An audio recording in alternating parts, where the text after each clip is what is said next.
Sebanyak 26 niniak mamak negeri Banjarlaweh, Kecamatan Bukit Barisan, Kabupaten 50 Kota resmi dilewakan dalam prosesi adat di Balai Adat Setampek. Bupati 50 Kota Safni hadir sebagai pucuk undang. Dalam kegiatan itu, Jo menyampaikan ucapan selamat kepada para niniak mamak dan baru dilewakan. Bupati menyebut pengukuhan itu bukan sekedar seremoni, tetapi harus membawa dampak nyata dalam kehidupan anak kemenakan Jo masyarakat negeri secara umum. Menurut Bupati, proses pengukuhan telah melewati mekanisme adat, Jo kesepakatan kaum dan sah secara tradisi Minangkabau.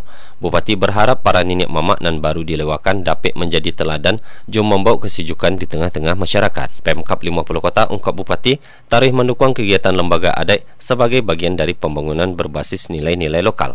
Ditekankan pula bahawa sinergi antara pemerintah jo struktur adat sangat penting dalam penguatan identitas budaya jo sosial negari. Bupati mengimbau agar peran niniak mamak dalam membina generasi muda tarikh ditingkatkan demi menjaga kelestarian adat Minangkabau. Bisa membawa kesejukan sampai ke anak kemenakan kita. Dan juga kita berharap kepada orang tua dan nenek mama kita yang barusan dikukuhkan, yang barusan dilewakan. Tentu besar harapan kita bisa juga membawa kesejukan di tengah-tengah negari, di tengah-tengah kecamatan dan begitu juga di Kabupaten 50 Kota. Kita selaku pemerintah Kabupaten 50 Kota sangat mendukung penuh program-program dan kegiatan-kegiatan yang dilaksanakan oleh lembaga adat pada hari ini. Insya Allah sebatas kemampuan kita sama-sama berjuang untuk kemajuan Kabupaten 50 Kota dan terkhusus tentang penataan adat kita. Pengukuhan ko dinilai sebagai langkah penting dalam menjaga kesinambungan kepemimpinan adat di tingkat negari. Bupati 50 Kota Safni mengajak seluruh elemen masyarakat menjadikan momentum itu sebagai awal membangun negari dan harmonis jo berbudaya.